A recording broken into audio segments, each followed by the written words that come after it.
السلام علیکم. وعلیکم السلام. څنګه شیخ صاحب خیریت دی.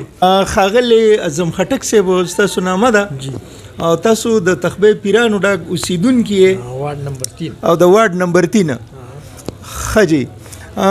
تاسو د پښتو ادب ډېر زیات خدمت کړی دی او بالکل د هغې خو زم ګواه یم او دا ټوله تخبې او ټولې بهرنۍ علاقه م ګواه ده ځکه چې ستاسو په اجره تاسو خپل اجره د دې دپاره وقف کړی وه چې په هغې کې د پښتو پروګرامونو او ستاسو د پلار ښاغلي نامه عبدالمالک خان خټک ملک صاحب عبدالمالک خان خټک ملک صاحب هغې هم شاعري کړې ده او په ادب کې ډېره لویه برخه لرلې ده او بله خبره دا ده چې د پښتو ادبي ټولنې تحصیل تخبې په بانیانو کې هم دغه کسان شامل دي. د تاسو سره د 2 خبرو کولو نه زما غرض دا دی که نه چې د ښاغلي عبدالمالک خان خټک صاحب په هکله باندې کوم چې د پښتو ډېر خدمت کړی د هغې په هکله باندې زموږ د تخبې او د تخبې نه بار چې دا کوم کشر کول دی زموږ همزولي کول دی نو چې دوی ته دا پته ولګي چې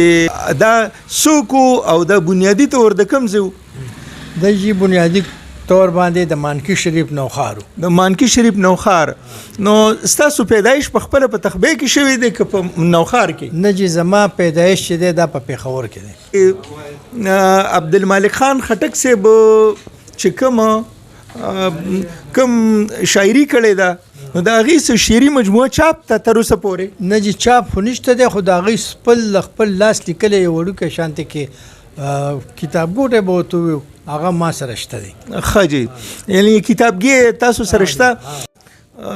د هغې څه شعر نیم تاسو ته یاد دی؟ او یا اسرائیل د ځان ته بل څه کار پیدا کړي اسرائیل د ځان ته بل څه کار پیدا کړي او په کتو مې د یار هغه د سا لاړه په کتو مې د یار هغه د سا لاړه. د دوی د وفات د دوی د مړینې څو کال یعنی په کوم سن کې دی ښاغلی عبدالمالک خان خټک صاحب د دې دنیا نه تللی دی؟ دا جی په 1987 کې 1987 کې.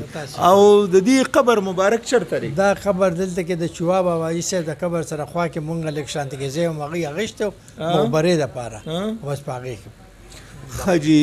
اندازتاً د څو کالو په عمر کې د دې دنیا نه رحلت کړی دی؟ 6 کالو په عمر. 6 کالو په عمر کې. او دې وخت کې ستاسو عمر چې کوم دی هغه څه دی؟ زما عمر 81 کاله دی. 81 کاله دی. تاسو په خپله باندې د شعر سره تعلق لرلی؟ شعر مو لیکلی چېرته؟ نه جي ما نه دی کړی خو صرف د دې خدمت مې کړی دی. د دې خدمت دې کړی دی. ښه جي. او نن سبا هم دغه خپل ځای خپل اجره خپل ځای کې خپله ماله کې تاسو اوسئ که نه؟